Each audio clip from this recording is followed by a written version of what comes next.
to set the stage, today's all about getting the bar and the language from these epic CPOs, what great looks like, how they communicate bets and outcomes, and how they tell a promotion story that travels.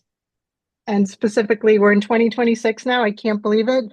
Some of their predictions for 2026.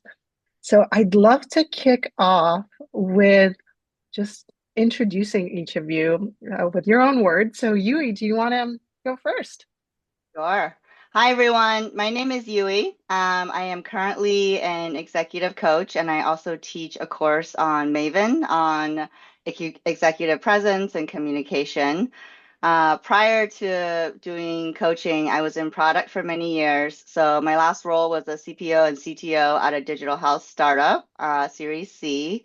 Prior to that, I was at Meta and Instagram for a couple of years, led the Instagram consumer and profile teams. And then prior to that was at Thumbtack, where I overlapped with Phil and actually was just catching up earlier. I was at Thumbtack for 5 years, was their first PM, and saw really the growth phase to about 600 people.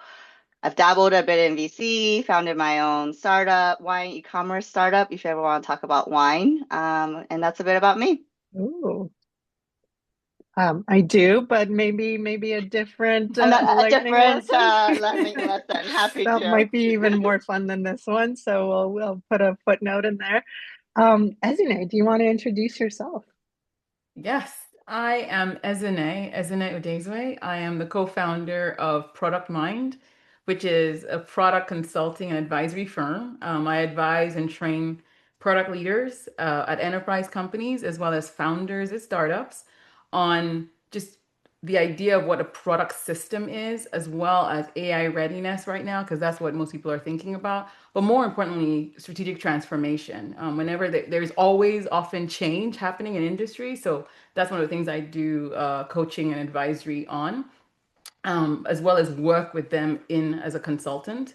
But before that, I built products in product organizations. I was the first PM at T-Mobile, where we transformed from small little company to a big firm. I was a bizarre voice. I also was the data and intelligence leader for and platform leader at Procore, where we went public. And lastly, I was at CPO at WP Engine, which is the large WordPress company out there. But I also co-authored a book that I think is really foundational about product. It's called Building Rocket Ships. And the idea was that many people think, there's these conversations about product happening that people feel like they're just entering at the last minute. So it goes back to why we do what we do, why customer interviews, why is it that you need to find sharp problems. So that's what the book speaks to. I co-authored it with my husband, who also is a CPO or product leader, and we used to debate quite a bit. So we wanted to find some ground truths and put those ground truths in the book. And these days, I just help CPOs figure out what changes they need to try and get their organization through. That's me. Amazing. Thank you, Ezine. And Phil, Yeah. please. So my name's Phil Farhi. I'll go with my history starting early and then working my way up to today, or not all the way at the beginning. But I really grew into product leadership when I was at YouTube on the monetization team. So I grew into leading the YouTube ads team through some really interesting, fun times from 2008 to 2015. From there, I actually moved into startup land, and I was a CPO at a parking startup back when Uber for X was like all the craze.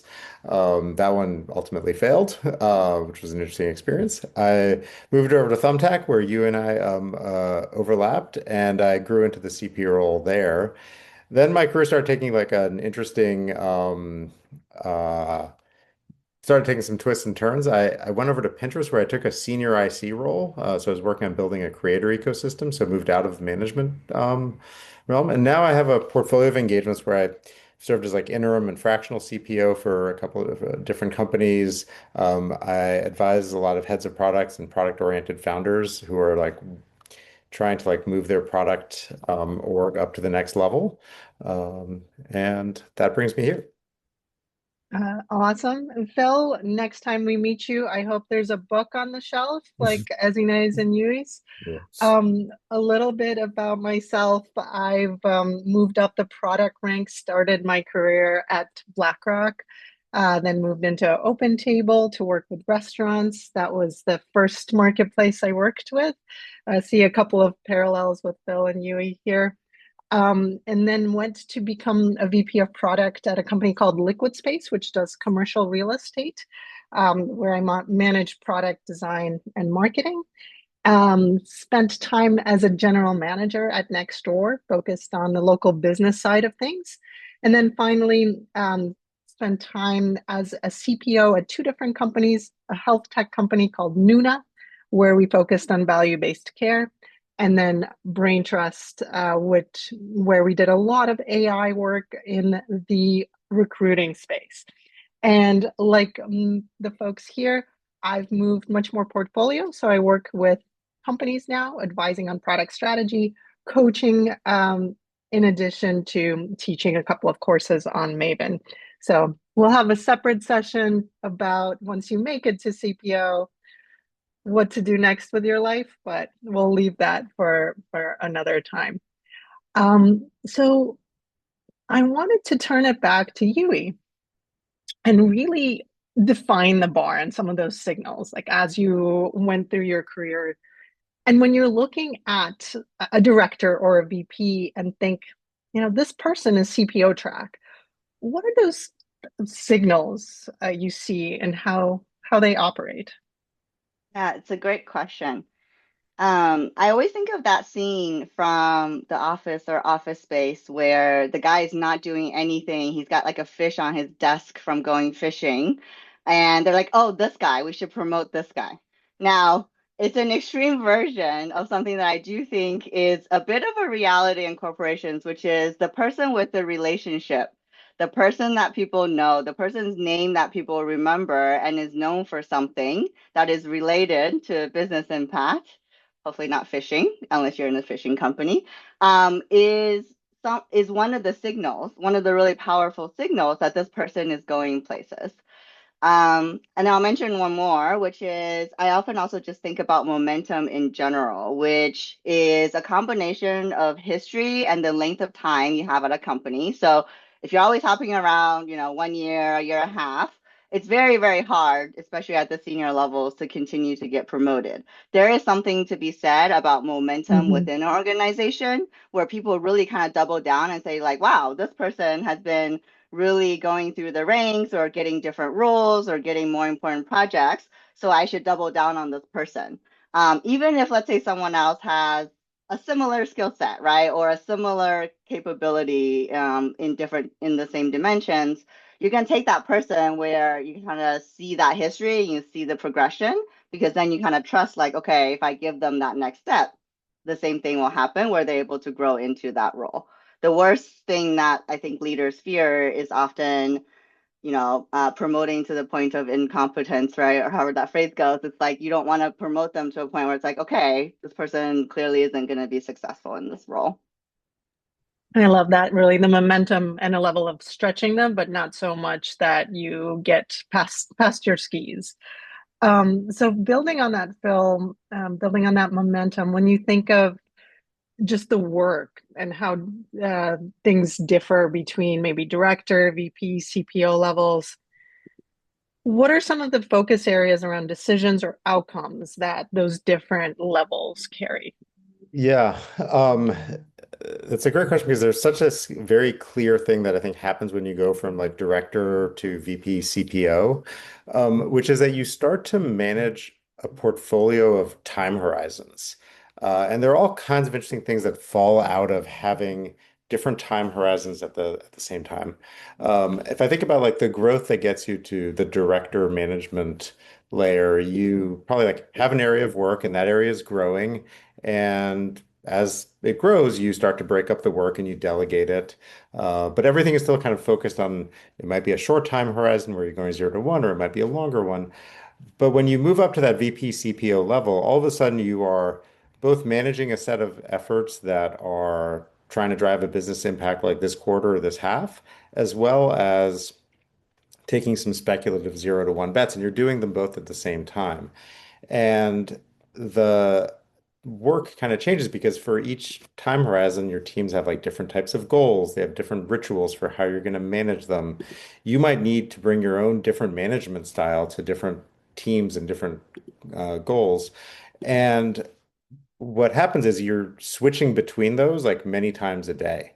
And so the type of context switching you do when you get up to that level is very different. It feels very unfamiliar at first. To people. But you actually have to build these systems that will work for both the speculative 0 to 1 bet all the way to the, you know, growth. Are you driving this particular KPI in this quarter? And that flows all the way through to, do you have a performance management system that allows people to thrive at all of those different time horizons? So this time horizon idea is one that I think is very pivotal as you move your way up. Yeah, for sure. So really building on that momentum, can you get progressively more or bigger projects or different projects? I think you just talked about this in your Substack, like doing something difficult and something you don't know how to do. So you build your portfolio, and then how Phil frames it around just the horizons. You're not only talking about that project or the thing that you're launching, but you're thinking about the company and running the company. So then, as you know, well, building on these concepts, if you had to define great CPO in one line, and this is probably a hard one, what is the job really? And maybe what isn't the job? Oh wow, that's it really is a hard one, but it's one I've actually You're had. bringing it home. Oh gosh, it's one I've had to think about with the work I do and even with the book. If I had to define what a great CPO is in one line, I'd say it is, and I'll try to expound later. It's about creating clarity on where to invest and what to ignore, and then having the political courage as well as relationships to defend those bets and owning the outcomes that the business actually cares about. I think Yui said it. One of the horses I've been on recently is how product got so insular, and we're talking to ourselves, echo chambery, about outcomes, outcomes, outcomes. And there was a failure to actually speak the language of the business. So that ability, I think about it as storytelling and driving clarity. That's one core piece of where we want to invest and what to ignore. Then courage, as well as the relationships, to actually Mm-hmm. make this permeate through the organization, and then really tying outcomes to business impact. I think that's what great CPOs do. Um, and that's usually what stands out to me. It's definitely not roadmap gatekeeping, being product led and making it religion. That's been one that's become really popular. And, there are many things that product people do that make them lose credibility because they don't think about the business, the solvency of the organization, all of those things. So, yeah, I hope that answered the question. Oh my gosh, so many quotable sound bites in that. I posted one, where to invest and what to ignore, and the political Mhm. courage to own the outcomes. I mean, whew, Yes. mic drop moment. Thank you, Ezine, for wrapping it up so nicely. But yeah, and I do, when I look at my career, thinking about courage, well, you're not just a person just doing the work. You have to have some tough conversations with the executive team, with the CEO, and sometimes they really put you out there and they put you on the line, and the really great ones, like as in I hear, like Yui, like Phil, you have to do that, and you really have to work with the team to get the company moving forward through some of these. So pivoting a little bit into what is close to Yui and I's heart is that communication piece, that executive communication, how a lot of our initial work is about doing the work, but a lot of the executive work is really about communicating it and aligning the various teams to go forward. So turning it to you, what is your simplest structure for turning some of that messy work into an exec ready narrative that maybe leadership will back? A great question. And I think it's so related to what we are just saying around where to invest, what to ignore. It's not something that you can just do alone and be like, oh, this is what's happening. Here's my list. I've got my list. We're all going to do my list. Unfortunately, except for some rare exceptions, it does not happen.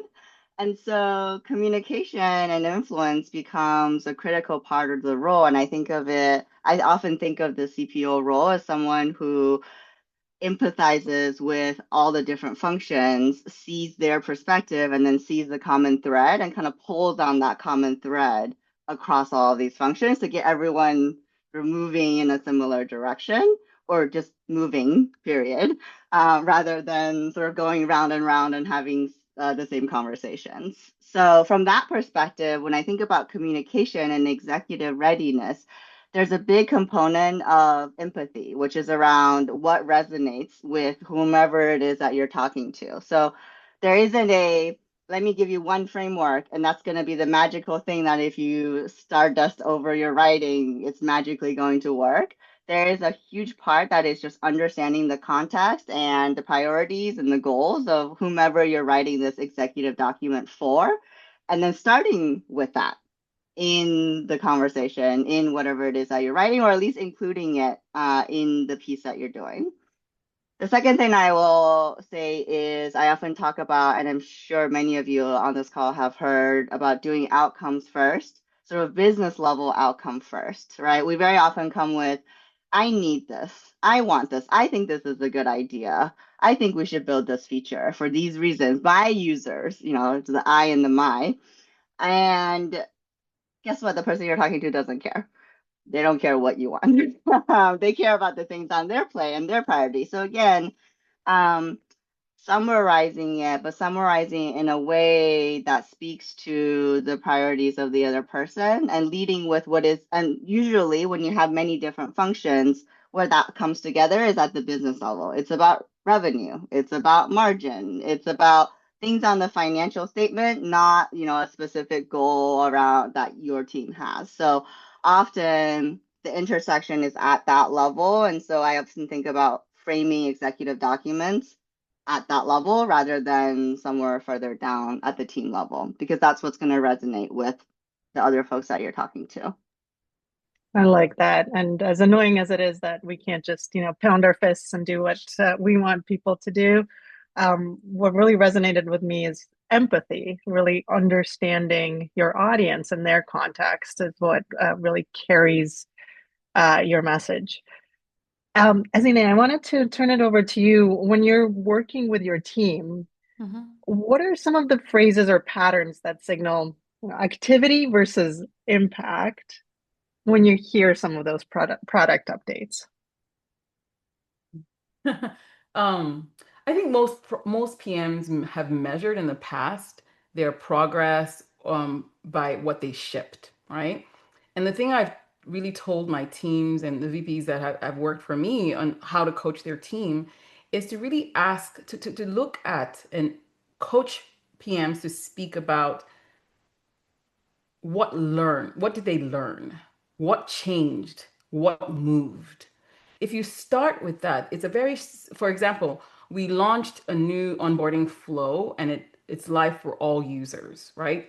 Excited, clap, clap. But I think I would rather hear what changed. So it's like we redesigned onboarding, for example, and activation in 1 week is up 15%, right? And it puts our retention target for Q2 close to being met, right? That is what moved and what was learned and what drives us towards impact. Or we conducted 30 customer interviews because I led research in my last two roles. We conducted research, customer interviews, and we gathered a lot of insights. And here are the insights. Insights are good, but the synthesis and the decisions after are more important. We talked to 30 customers. We found the top reason for churn. Guess what? It's not price, it's time to value. And now we are fixing blah, blah, blah, right? So the shift is simple, right? But it's hard. So just start with what moved, what did you learn, not what you did. And whenever possible, connect it to a number Mm-hmm. that the business is already watching. And I think that gets folks in the right zone. And I'm always listening for what did you learn? Because even the impact is a learning. So if you start with what did I learn? you end up, at least that's what I'm listening for when I'm talking, when PMs are reporting back out to me. Absolutely. I like that reframing, that the learning, the impact, what moved, what's the delta versus here's what shipped.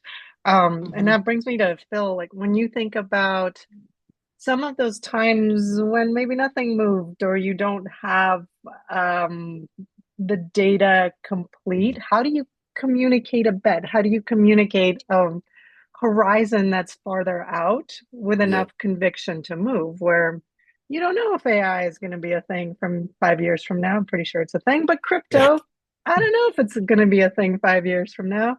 So how do you kind of, yeah, communicate that conviction without necessarily having anything figured out? Yeah. I'm going to borrow actually some terms of both UE and as an A like throughout there. Because I do like to start for some of these like earlier bets that are more speculative and longer term is um, to start with this idea of a learning agenda. And what is the learning agenda for this bet? Um, and ultimately, for any bet, you need to tie it to outcomes and tie it to business KPIs. You need to have a sense of what that business case will look like. But there's usually so much uncertainty around it that it's just not enough to say, great, we've tied it to these business outcomes. This is what we're going to drive. Because nine times out of 10, like the harder work is actually aligning on where there's conviction and where there's uncertainty. And that's where I like what you was talking about, like building that empathy is like understanding where does the rest of the team have conviction? Where is the uncertainty in the rest of the team? And so when you think about communicating a bet, it's not just how you make the case, it's also like how you facilitate the conversation for all of those things to come out. So I actually have an exercise I like to run when I do like a planning cycle with the rest of the leadership team, where before we get into the discussion of like where are we investing, what are we ignoring, uh, I have the team kind of fill out independently a form where they say, great, over the last cycle, where have you increased your confidence?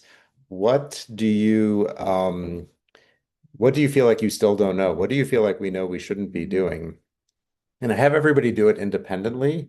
And then everybody kind of reads everybody else's like convictions and uncertainties and risks. And then you can kind of facilitate the conversation around that. And you can create like a common vocabulary around like, okay, so we know there's something with AI. Everyone's got conviction there, but like these are the sets of uncertainties, and let's decide together what is most important to learn. And then you can start to set goals. You can start to make the investments around moving that learning agenda forward. And then you can take that forward to the next planning cycle and be like, we said this is what we want to learn. Like sometimes it's going to show up in a KPI, sometimes it's going to show up in like what came out of user interviews. But you move that learning agenda forward, and that's really just telling you, here's what I need to learn to decide whether to take the next step and kind of what that next step should look like. And that can sometimes feel very hard for a business, for a company that is like fully in the business KPI, business outcome KPI Yeah, mode to say you actually have to switch and hear mechanisms for facilitating that conversation. Because if you can do that, then when you pull together that document and you roll that out to the company, it's everyone's kind of singing from the same songbook. I like that, really getting that common vocabulary so everyone's on the same page and that systems thinking of how do we drive the momentum forward so you have both a shared understanding and everyone, as Yui said, is moving in the right direction. So kind of moving into that third theme for us, people are wondering how they even get there. So wanted to ask you all about just promotion and how to think about getting yourself ready for it. So I'm going to keep it with you, Phil. When you sponsor someone for a promotion, what is that story you tell on their behalf in the closed room conversations? And perhaps one of the things I coach folks that I work with is it's a bit too late to have the promotion conversation at the time of the promotion cycle. So, what are some of the things people can do to make sure that their manager even knows that they're thinking about this? Yeah. So I find the story I like to bring to those conversations is really one around clarity. And I think Esne talked about like how important it is to drive clarity. And Um, I think there are a bunch of skills like as you move into the next level that can be coached and you can be supplemented and like complemented with like the right people around you. But creating clarity out of ambiguity is the thing that gives you leverage at that next level, and it's kind of the hardest thing to learn without doing the reps. And so I think if you are consistently looking for where is there ambiguity? Where is the confusion on the team that I'm working with, on the leadership team, and what am I doing to drive that clarity? Um, Sometimes it's not always clear to your manager exactly where that's happening, and if you're kind of pointing that out, then they can start to like build that story around why you're ready to generate clarity around the next level of ambiguity. Um, and so I think things like impact and like this roadmap launched and this metric moved, like those will also show up through the course of like how the business is run. But I think being clear on where you're driving that clarity, how you're doing it, and if you think about like making sure at least like your sponsor understands that and knows that and agrees with that, I think that sets you up, especially when you go from the management to the VP level. Like as you're earlier in your career, execution, analytical skills, product sense are the things that will move you forward. Um, but clarity out of ambiguity and building that case is one that if you don't have that going into that discussion is like really hard to start from scratch. Thanks, Phil. I wanted to pass it on to Yui next because I know you coach folks through it and you write about it. So if someone wants a promotion in the next 6 months, what evidence should they start maybe collecting now so their story is at least believable and maybe even undeniable? I love talking about promotions, mostly because I have so many frustrating moments that maybe Phil knows about some of them where I was trying to get promotions and I'm like, what is Hmm. happening here?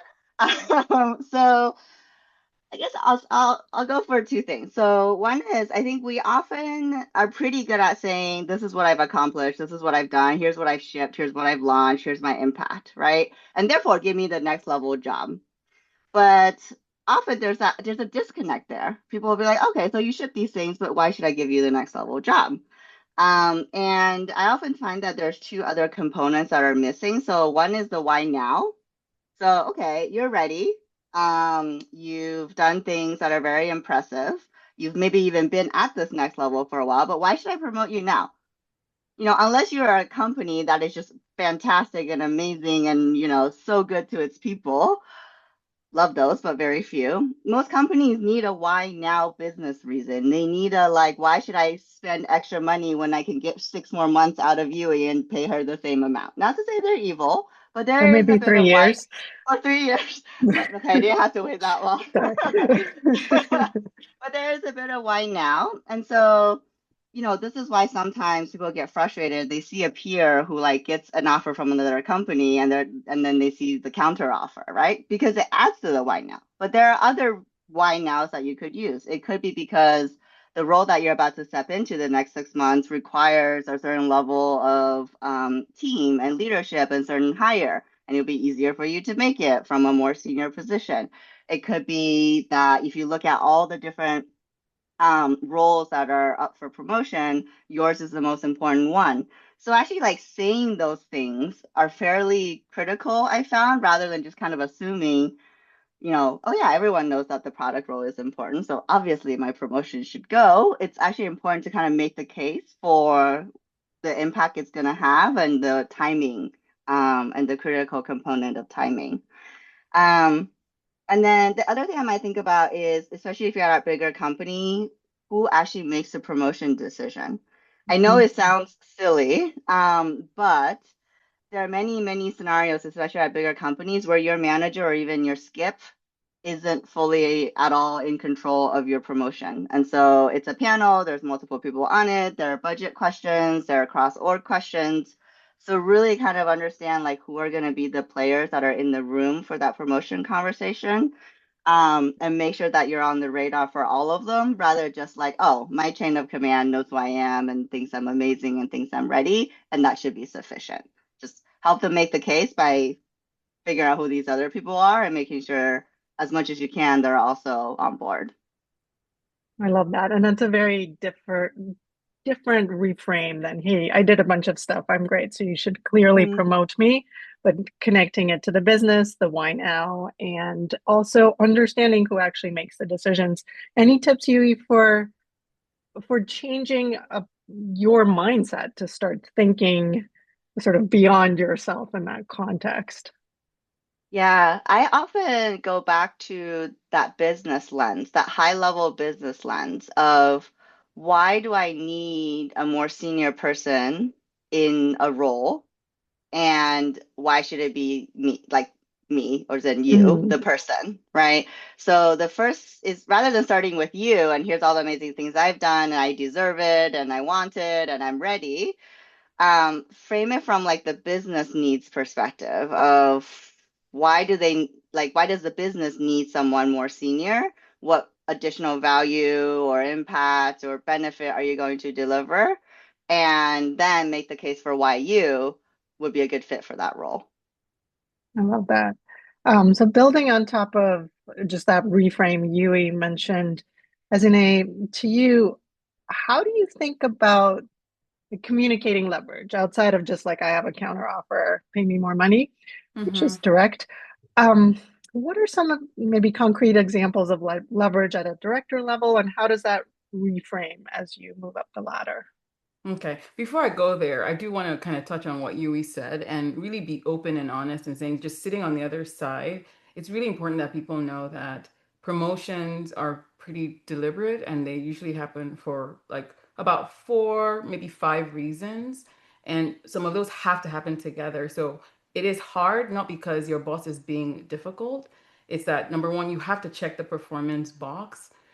The second is that there, in fact, is a business need. The company is growing, the org is growing. There is a restructure that requires some of that level, and then your potential and readiness and slash leverage, which is what I'm going to talk about, and that is that you are operating at a next level. You are creating leverage. And that's important, and I'll dive into that in a minute. And then sometimes the other two reasons are retention risk. Let's be honest, it's political. We want to keep you, right? Or you actually have a sponsor, which is what Phil also talked about. So it's like those are the three core reasons are usually, and they're just performance, business need, and readiness. Those three things usually have to be real before you get promoted. That's just a fact. Retention and then sponsorship, okay, that's something. So how do you demonstrate performance? You should be doing what you're asked to do. Business need, you can't control that. But the thing that allows you to stand out is your potential, your readiness, and what I call leverage. And I think I said this in a conversation with Melissa Perry on one of her, or she asked about, okay, what does a product leader, how do you show up? I always say leverage comes down to a couple things. Uh, Systems, right? And I'd say processes. It's about how do you multiply yourself, right? Um, and as a PM, I was pretty deliberate about looking for ways in which I would do something, document it, and share it. That creates leverage within my organization because now, Esme went to market and this is what she did. Oh, awesome. And even the demonstration and the share out, the brown bag, this is how I did it. That puts something in front of folks. It's not because I'm promoting myself, it's that I have demonstrated a pattern for helping others go to market. I was at T-Mobile. I spent 3 months in the save queue, listening to calls on why people were leaving, right? I wrote it all up and I came up with ideas of what we could do and I made it public. I can't do it all, but all of you can do, all of us together can. That's creating leverage for the business, right? As a director, how are you making your 3 to 5 PMs better at their jobs? Are you building reusable systems or prioritization framework? Are you helping them understand, hey, when you're struggling with prioritization, here are some things you can do.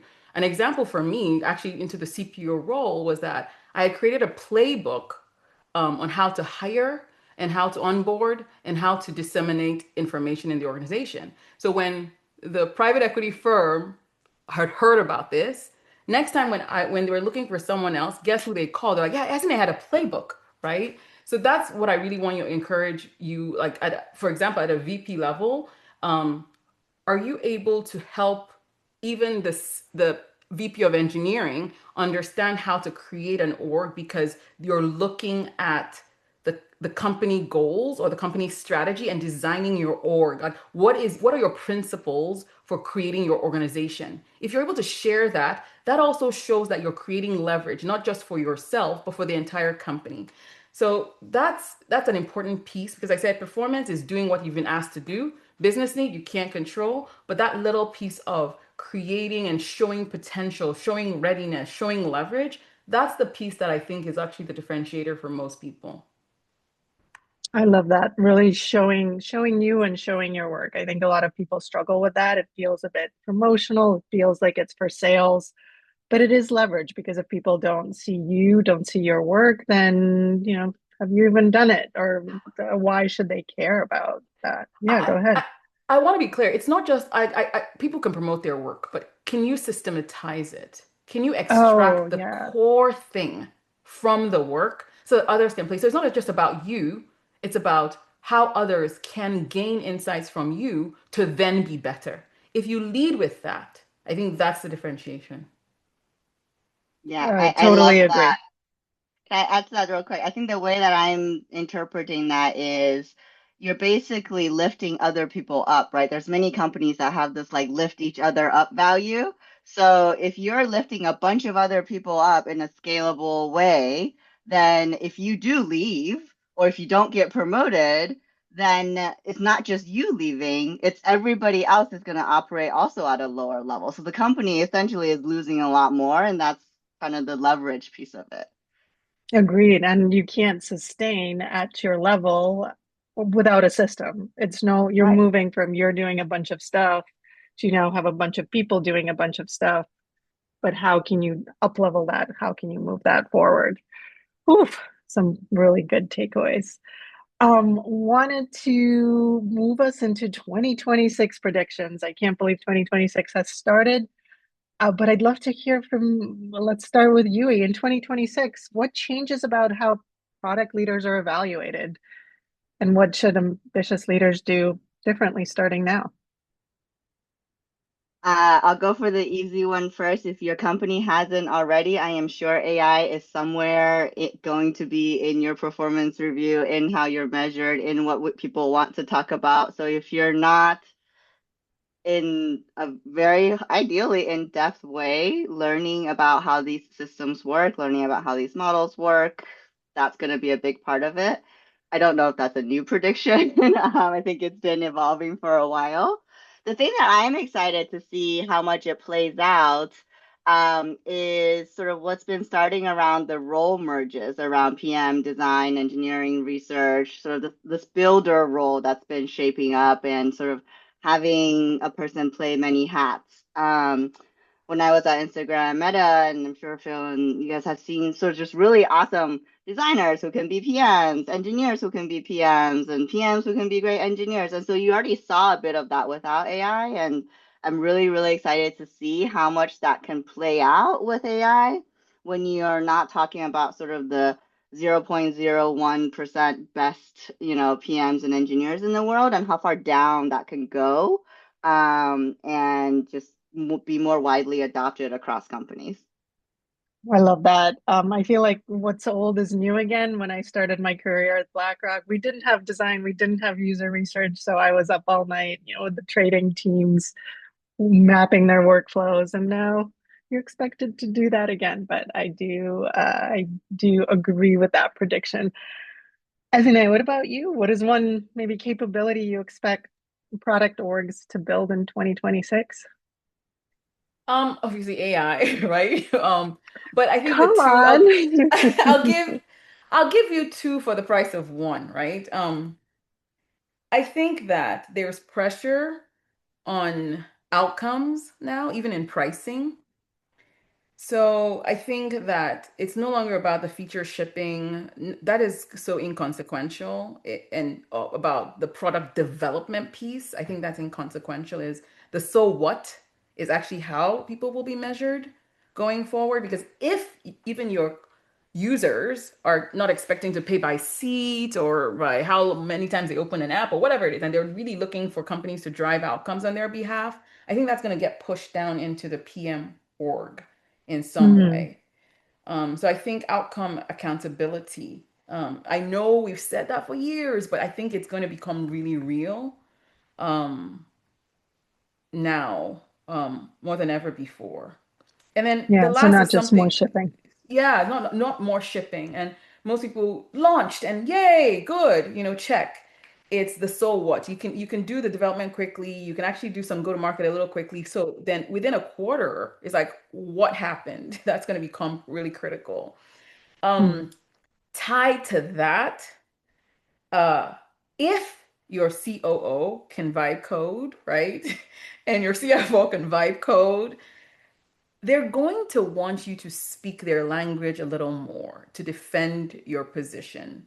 So I talked about it as being a polyglot. Before you had to, people were like, oh my God, do I need to be technical to be a PM? That used to be everybody's big thing.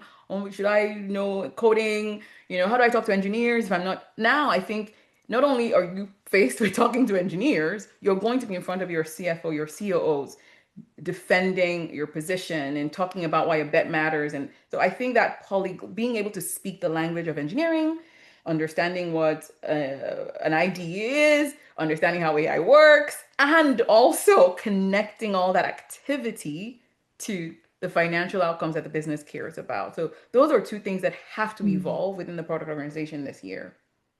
I love that. So the polyglot, the translation, and being AI not only ready, but AI savvy.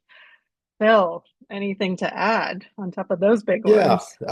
not too much. I mean, so we are in the middle of this momentous shift, so it is obviously important to like know the AI tools and like have a sense of that. But I think because the capabilities are changing so rapidly, you have to be ready. There's going to be an increased expectation around being really nimble enough to toss out plans and evolve them as the landscape changes. And so, Mm. whereas in the past, and this has already started, like you would like set an annual plan and you'd lay out a vision and you would break it out into a roadmap. And um, if you did a good job of staying on that, then you were doing well. It's going to feel thrashy to people when you're like 3 to 6 months later and the capabilities are different and it opens up some new opportunity or the whole landscape changes. And so I think one of the expectations for like the CPO level will be navigating that uncertainty and like still laying out those medium-term plans with like the right amount of rigor, but making sure that no one gets too attached to them. So if you do have to throw them out, it doesn't feel thrashy. It actually is just like feeling like progress. And so I think this, when people get up to the CPO level, people are expecting them to lay out a really long-term vision and have like a clear plan on how to get there.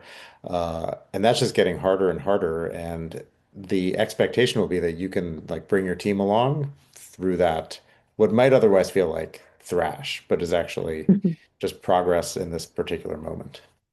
Yeah, absolutely. With these continuous market shocks, whether it's the financial crisis, COVID, AI, that kind of product market fit or the sense of it becomes progressively more ephemeral. How do you move your team forward through it? Well, I think this was amazing. So many good learnings from each of you. If you can just end with one final nugget, what can people do maybe next week to just get to that level, think about that next level outside of all the things we've talked about? What's that key point that really made it great for you or made you ready for that level? And whoever wants to go first. I'll go. I said it again. I said it before. I'm going to say it again. What is learn what the business is trying to move, and audit your work, not just this quarter, but what is the company trying to move over the next year. You'll find it in the board deck. You'll find it at all hands and conversations, etc. But like, if ask yourself, can I draw a line from everything I'm currently doing, right, to that? If you can't, either you need to fix your story, right, because you don't know how to make that, or you actually fix the work, honestly, because if not, you're thrashing. I know this is very hard. Elena, you and I have talked about this because we're platform PMs for a long time. It can be really hard, but there is a story to be told about the work that's being done, whether it's efficiency, right, or whether it's being able to scale. But there is something that matters, and you have to be the person that can tell that story. So yeah, that's what I'm leaving you all with. I love that. Yui, I'm perfect. going to go off of the last thing Phil was mentioning around adaptability and being ready to just shift and change and staying calm through that or helping other people stay calm through that. I do think PMs are often viewed as the person who's the calmest person in the room and needs to make sure that, they're not also freaking out with everyone else. And so, as much as it's important to do the work and ship things, I do think that being ready for change and sort of being in that mindset is really powerful. So, just kind of putting yourself in that position of just like the foundations are not as stable as they were in so many different levels, geopolitically with AI. So, there might be something just around the corner. And how are you going to help your team and yourself through that? And I'll end on next week, go out and like find the conversation around you that is the thrashiest, that you feel is like holding you back, is holding the team back, and say, how am I going to create some clarity here? And what do I need to do to understand everyone's context to clear this up? Because those are the conversations that you usually just want to push to the side because you feel like you've had them 18 times. Go find those. Figure out what you can do to drive the clarity because that's what will take you to the next level. Love it. Thank you all so much. Thank you, Yui. Thank you, Esme. Thank you, Phil. Thank you, everyone who joined us. I think we got a lot of really impactful learning. So take what you can from it. I will send out an email with everybody's contact. So if you ever want to connect with all three of these exceptional leaders, please do. And yeah, thank you for joining us today. Have a good rest of your Thursday. Thanks for having Thank us. you. Yeah, thank you Thanks so for much for having having Thank us. us. you. Bye.